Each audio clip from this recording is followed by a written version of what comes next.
Hello बच्चों, welcome back to my channel. कैसे हैं आप सब लोग। आप लोग की रेजिस्ट्रेटिव फ्रेमवर्क की क्लासेस चल रही थी, जिसमें हम लोग पढ़ रहे थे वस्तु विक्रय अधिनियम सेल्स ऑफ गुड्स एक्ट जो आप लोग का है।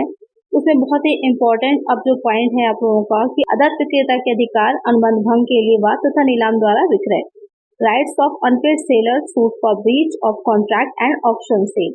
ये बहुत ही इंपॉर्टेंट आपका चैप्टर है, जिसमें से काफी क्वेश्चंस एग्जाम में पूछे जाते हैं, शॉर्ट में भी लॉन्ग में भी आते हैं। अगर आपका एमसीक्यू पेपर हो रहा है तो वहां पर भी क्वेश्चंस इसमें से पूछे जाते हैं। तो ये चैप्टर बहुत ही इंपॉर्टेंट रहेगा, इसको बहुत ध्यान से पढ़िएगा।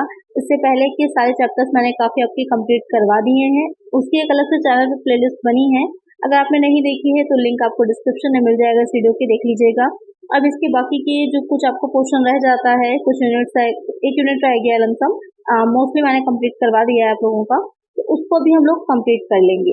इसके अलावा और भी किसी थ्योरी सब्जेक्ट की वीडियोस आप लोग को चाहिए हैं तो सब्जेक्ट का नाम मुझे कमेंट कर दीजिएगा, तो उसकी भी क्लासेस लेकर मैं आप लोग के लिए आऊंगी। तो वीडियो को शुरू करते हैं। वीडियो शुरू करने से पहले जिन बच्चों ने चैनल को सब्सक्राइब नहीं किया है, सब्सक्राइब कर लीजिएगा। वीडियो अच्छी लगी लाइक भी करिएगा और फ्रेंड्स से शेयर भी कर दीजिएगा। आइए शुरू करते हैं। सबसे पहले तो इम्पोर्टेंट होता है जो भी हम सब्जेक्ट या टॉपिक पढ़ रहे हैं उसकी डिफिनेशन को जानना कि आदर्श विक्रेता होता क्या है। Definition of unpaired seller.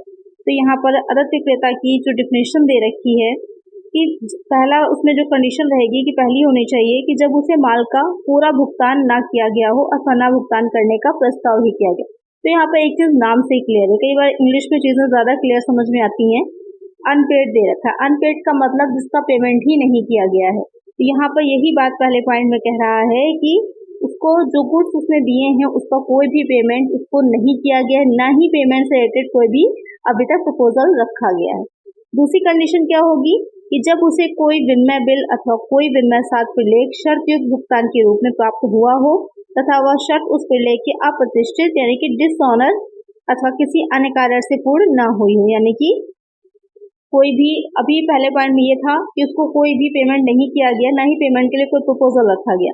लेकिन सेकंड पॉइंट में कह रहा है कि उसको पेमेंट के लिए प्रपोजल रखा गया। प्रपोजल क्या है कि उसको बिल ऑफ एक्सचेंज यानी कि जो विनिमय बिल होता है वो रखा गया है देने के लिए कुछ कंडीशंस के साथ, लेकिन वो प्रलेख क्या हुआ है, डिसऑनर हो गया है, यानी कि एक्सेप्ट नहीं किया गया पेमेंट देने के लिए, पेमेंट का भुगतान करने के लिए। तो वहां पर इन दोनों ही कंडीशन में जो सेलर होता है वो अनपेड हो जाएगा, आदर्श विक्रेता माना जाएगा। जैसे कि इन्होंने यहाँ पे एक एग्जाम्पल दे रखा है, उससे ज्यादा हमें क्लियर समझ में आ जाएगा कि आ और बा दो व्यक्ति हैं, दो पर्सन हैं। आ बा को क्रय किए गए माल के बदले में 1000 रुपए का चेक देता है। इसको देता है, आ जो है वो बा को देता है, यानी कि जो सेलर कौन हो जाएगा, सेलर आपका बा है। बा जो है वो सेलर है और आ जो है वो परचेज कर रहा है, बाई कर रहा है। और उसके बदले में जो भी गुड्स वो ले रहा है आ बा को बी को क्या कर रहा है, 1000 रुपए का चेक दे रहा है। किंतु उस बैंक में प्रस्तुत करने पर बा को उसका भुगतान प्राप्त नहीं होता है। और जब बा जो होगा वो लेकर के बैंक के पास जाएगा, बैंक में डिपॉजिट करेगा उस चेक को, लेकिन उसका पेमेंट बा को नहीं रिसीव हो रहा है या बैंक में अकाउंट में ट्रांसफर नहीं हो रहा है, तो ऐसी दशा में बा एक आदर्श विक्रेता माना जाएगा। तो यहाँ पर इस कंडीशन में जो बा होगा वो आदर्श विक्रेता माना जाएगा, अनपेड सेलर माना जाएगा। चेक तो दे दिया गया था, लेकिन चेक जब बैंक में डिपॉजिट हुआ तो बैंक ने उस पर जो भी पेमेंट आनी थी वो देने से मना कर दिया। किसी भी रीजन से, टाइम निकल सकता है या सही ढंग से साइन नहीं थे या वो अथोराइज सही नहीं था, कोई भी रीजन हो सकता है जिस वजह से बैंक ने पेमेंट नहीं दिया। तो ऐसी सिचुएशन में बा जो है वो क्या हो जाएगा, आदर्श विक्रेता या फिर अनपेड सेलर माना जाएगा। तो आपके समझ में आ गया होगा कि क्या होता है अनपेड सेलर। दूसरी जो पॉइंट इन्होंने दे रखा है उसमें क्या कहा है, विक्रेता शब्द में सभी व्यक्ति सम्मिलित किए जा सकते हैं जो विक्रेता की स्थिति में हो, जैसे विक्रेता का प्रतिनिधि, जैसे जहाजीबिलिटी का बेचान किया गया। जहाजीबिलिटी क्या होती है, जब आप बिजनेस कर रहे होते हैं एक देश से दूसरे देश में, अदर कंट्रीज के साथ आपका जो ट्रांजेक्शन हो रहा है, बिजनेस हो रहा है, तो वहां पर आप सामान को जब दूसरे देश में भेजते हैं तो वहां पर मोस्टली जो होता है जहाज, पानी के जहाज जो होता है उसके माध्यम से भेजा जाता है, तो वहां पर ये जहाजीबिलिटी का यूज होता है। तो उसको बेचान किया गया हो अथवा कोई प्रेषक अथवा प्रतिनिधि जिसने स्वयं मूल्य का भुगतान किया हो अथवा जो अप्रत्यक्ष रूप से मूल्य का भुगतान करने के लिए उत्तरदायी। तो यहाँ पर सेकंड पॉइंट में सिर्फ आपको समझाया गया है कि जो सेलर की बात की जा रही थी उसमें कौन कौन इंक्लूड होता है। बस मेन जो आपके अनपेड सेलर की डिफिनेशन दे रखी है वो फर्स्ट पॉइंट में जो दोनों पॉइंट है उनको मिलाकर बनेगी। आपकी समझ में अच्छे से आ गया होगा अनपेड सेलर क्या होता है। बहुत इंपॉर्टेंट है इसके कैरेक्टरिस्टिक्स कि एक अनपेड सेलर के क्या फीचर्स होते हैं, लक्षण क्या होते हैं। पहला पॉइंट है इसमें, ऐसा व्यक्ति जिसने दूसरे व्यक्ति को माल बेच दिया है और माल के स्वामित्व का हस्तांतरण हो चुका है, यह महत्वहीन है कि उसने माल की स्फूर्ति क्रेता को दी है अथवा नहीं। यानी कि एक ऐसा व्यक्ति है जिसने दूसरे व्यक्ति को जो माल था, जो गुड्स थे, वो सेल कर दिए और उसमें माल का स्वामित्व, उसका जो था ओनरशिप जो थी, वो दूसरे व्यक्ति को ट्रांसफर हो चुकी है। तो यहाँ पर ये इंपॉर्टेंट नहीं है कि सुपुर्दगी दी गई है या नहीं दी गई। सुपुर्दगी ये होता है कि आपने हैंडओवर करा है कि नहीं करा है, आपने सेल कर दिया, ओनरशिप दे दी कि उस व्यक्ति का हो गया, आपने रिसीप्ट वगैरह सब दे दी। यहाँ पर क्या है, आपने उसको हैंडओवर नहीं किया है। सुपुर्दगी से इम्पोर्टेंट ज्यादा ये कि स्वामित्व हस्तांतरण हो जाना चाहिए। दूसरा पॉइंट है, विक्रय किए गए माल का पूर्ण अथवा आंशिक भुगतान ना हुआ हो। तीसरी कंडीशन है कि एक बार का अदत विक्रेता पुनः अदत विक्रेता बन सकता है यदि उस विक्रेता को दिया गया विनिमय साध्य विलेख, प्रतिज्ञा पत्र, चेक अथवा विनिमय पत्र। तो यहाँ पर एक चीज और क्लियर कर लीजिए कि विनिमय साध्य विलेख जो होते हैं इसमें कौन कौन सी चीजें आती हैं। प्रॉमिसरी नोट, प्रतिज्ञा पत्र, चेक आता है और विनिमय पत्र यानी कि बिल ऑफ एक्सचेंज आता है। माल की सुपुर्दगी से पूर्व ही अप्रतिष्ठित हो गया, जो वही चीज कह रहा है जो आपके दूसरे पॉइंट में कह रहा था कि तब भी माना जाता है अनपेड सेलर जब पेमेंट के लिए कुछ उसे दे दिया गया है, चेक है या फिर प्रतिज्ञा पत्र है, लेकिन उसका उसे पेमेंट रिसीव नहीं हो पाया क्योंकि वो चेक जो था वो डिसऑनर कर दिया गया था, तो भी वो अनपेड सेलर माना जाएगा। नेक्स्ट इसमें देखते हैं कि क्या राइट्स होते हैं। तो क्या राइट्स होते हैं जो अनपेड सेलर होता है उसके, तो दो तरह से राइट्स होते हैं। एक हो जाते हैं क्रेता के विरुद्ध राइट्स अगेंस्ट बायर और दूसरे होते हैं माल के विरुद्ध अधिकार यानी कि राइट्स अगेंस्ट द गुड्स। तो सबसे पहले देखेंगे हम क्रेता के विरुद्ध अधिकार क्या होते हैं। सबसे पहला हो जाएगा राइट, मूल्य के लिए बात प्रस्तुत करना, फाइलिंग सूट फॉर प्राइस। क्योंकि मेन जो माल है, जो गुड्स है, वो उस सेलर का ही है, उसका ये पूरा राइट बनता है कि उस पर उसको भुगतान दिया जाए और किसी रीजन से उसको पेमेंट नहीं मिल पा रहा है तो उस पेमेंट को लेने के लिए वो बात प्रस्तुत कर सकता है। यहाँ पर क्या कह रहा है कि क्रेता को हस्तांतरित हो चुका हो और क्रेता दोषपूर्ण ढंग से अनुबंध की शर्तों के अनुसार माल का मूल्य चुकाने में असावधानी करता है, यानी कि जो भी कंसिडरेशन में भी प्राइस था वो नहीं पे कर रहा है अथवा इनकार करता है, तो विक्रेता क्रेता पर माल के मूल्य के लिए बात प्रस्तुत कर सकता है। यहाँ पर वो बात प्रस्तुत कर सकता है उस प्राइस को लेने के लिए। अभी कहीं मार्केट जाइए कोई चीज परचेस करने के लिए, तो बिना पेमेंट किए वो चीज आपको लेने देगा। अगर वो आपको दे भी देगा तो भी वो आपसे यही कहेगा कि उसको पूरा का पूरा पेमेंट आपसे चाहिए ही चाहिए, क्योंकि मेनली उस चीज पर राइट जो है वो उसी व्यक्ति का है, सेलर का है, इसलिए। दूसरा पॉइंट में कह रहा है कि यदि विक्रय अनुबंध के अनुसार माल की सुपुर्दगी का विचार किए बिना माल का मूल्य किसी निश्चित तिथि को भुगतान करता है तथा क्रेता दोषपूर्ण ढंग से ऐसे मूल्य का भुगतान करने में असावधानी करता है अथवा इनकार करता है, तो विक्रेता उस माल के मूल्य के लिए बात प्रस्तुत कर सकता है। यानी कि कहने का मतलब ये है कि अगर उसी डेट में ना होकर के बाद में की कोई डेट डिसाइड कर ली गई कि उस तक पेमेंट कर दिया जाएगा और उस डेड लाइन या उस डेट तक पेमेंट नहीं करता है, तो भी वो बात प्रस्तुत कर सकता है, भले ही माल का स्वामित्व हस्तांतरित हुआ हो या नहीं। दोनों ही कंडीशन में उसको राइट होता है। यहाँ पर स्वामित्व या ओनरशिप की बात इसलिए बार बार कही जा रही है क्योंकि आपने हायर परचेस पढ़ा होगा, जो हायर परचेस सिस्टम होता है, फिर इंस्टॉलमेंट पेमेंट होता है, तो वहां पर एक में ओनरशिप ट्रांसफर हो जाती है, एक में लास्ट आखिरी किस्त पर ही ट्रांसफर होती है। तो ऐसी कंडीशन में यहाँ पर मूल्य की अगर प्राइस को देने में कोई चूक हो रही है तो किस तरह की कंडीशंस लगती हैं, इस वजह से बार बार स्वामित्व का ओनरशिप की बात कही जा रही है। चलिए सेकंड पॉइंट है क्षतिपूर्ति के लिए बात प्रस्तुत करना, कि किसी तरह का कोई डैमेज हो रहा है तो उसके लिए भी बात प्रस्तुत किया जा सकता है।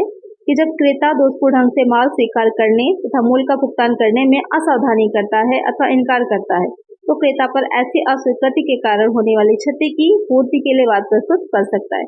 यानी कि कुछ इस तरह से काम कर रहा है कि जो माल है, जो गुड्स हैं, उसमें किसी तरह की कोई प्रॉब्लम आ रही है या कुछ तरह का डैमेज हो रहा है तो उस डैमेज के लिए भी वो बात प्रस्तुत कर सकता है अगर प्राइस का पेमेंट नहीं किया गया होगा तब। थर्ड कंडीशन है निश्चित तिथि से पूर्व अनुबंध का खंडन करने का अधिकार, कि क्रेता खुद और क्या है कि अगर पेमेंट नहीं मिल रहा है तो उस तिथि से पूर्व ही, यानी कि जो डेट डिसाइड थी उससे पहले ही वो उस अनुबंध का कॉन्ट्रैक्ट को बीच में ही खंडित कर सकता है। ये भी राइट होता है इसका, सेलर का। फोर्थ हो जाएगा ब्याज के लिए बात प्रस्तुत करना, कि जब क्रेता सुपुर्दगी तिथि से पूर्व ही अनुबंध का खंडन कर देता है तो विक्रेता अपनी इच्छा अनुसार अनुबंध को चालू समझकर सुपुर्दगी की तिथि तक प्रतीक्षा कर सकता है। अथवा उस दिन अनुबंध का खंडन हुआ मानकर क्रेता पर क्षतिपूर्ति के लिए वाद भी कर सकता है। तो ये सारे राइट्स किसके विरुद्ध हो जाते हैं? ये हो जाते हैं बायर के अगेंस्ट। अब आ जाता है मालिक के पर कि क्या राइट हो जाता है माल के विरुद्ध। पहला हो जाता है कि माल के स्वामित्व के हस्तांतरण होने की दशा में, कि अगर ओनरशिप ट्रांसफर कर दी गई है तब क्या राइट्स होंगे। पहला हो जाता है कि माल पर ग्रहणाधिकार अथवा विशेषाधिकार यदि माल उसके अधिकार में। ग्रहणाधिकार क्या होता है ये मैं पहले आप लोग को पढ़ा चुकी हूँ प्रीवियस वीडियोज में। अगर आपने वीडियोज नहीं देखी हैं तो उसका लिंक आपको डिस्क्रिप्शन में मिल जाएगा। प्लेलिस्ट पर सारे लेक्चर्स अवेलेबल हैं, आप देख सकते हैं उसे। कि माल को कुछ विशेष परिस्थितियों में अपने पास रोक कर रखने के अधिकार का राइट को ग्रहणाधिकार कहा जाता है या विशेषाधिकार कहा जाता है। तो यहाँ पर उस पर ये दोनों राइट उसके पास होते हैं। दूसरा है क्रेता के दिवालिया होने की स्थिति में मार्ग में माल को रोकने का अधिकार यदि माल उसके पास से चला गया है, यानी कि अगर उसने जो है ट्रांसफर कर दिया है, यानी कि एक जगह से दूसरी जगह के लिए उसने भेज दिया है माल को ट्रांसपोर्ट के थ्रू, तो वहां पर बीच में ही वो माल को रोक सकता है माल को पुनः विक्रय करने का, और उस रोके गए माल को दोबारा से किसी दूसरे व्यक्ति को सेल भी कर सकता है। ये भी राइट होता है सेलर के पास, अनपेड सेलर के पास, आदत विक्रेता पास। उसके बाद यहाँ पर इन्होंने डिटेल में समझाया है गृहाधिकार का विशेषाधिकार क्या होता है। तो एक बार यहाँ पर भी देख लेते हैं कि गृहाधिकार से आशय माल को मूल्य प्राप्त करने तक अपने पास रोक कर रखना है। जैसे कि अभी मैंने बताया था कि कुछ विशेष परिस्थितियां ऐसी होती हैं जिसमें व्यक्ति को ये राइट हो जाता है कि वो उस माल को उसको अपने पास रोक करके रख सकता है, वही गृहाधिकार कहलाता है। क्या कंडीशंस होती हैं? जब माल उधार की शर्त पर ना बेचा गया हो, जब माल उधार बेचा गया हो किंतु उधार की अवधि समाप्त हो जाए, या फिर जब क्रेता दिवालिया हो गया। ये तीन कंडीशंस होती हैं गृहाधिकार या फिर विशेषाधिकार की। इसको इंग्लिश में राइट ऑफ लीन कहा जाता है।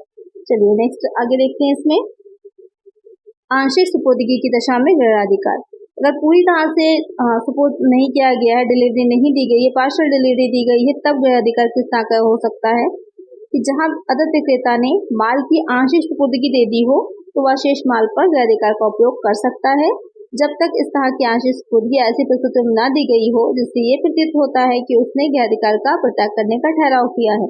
तो ये आपकी तब तक क्लियर समझ में नहीं आएगा जब तक इसकी जो संबंधी इसकी जो शर्तें हैं रूल्स से रिगार्डिंग वो हम नहीं देख लेते।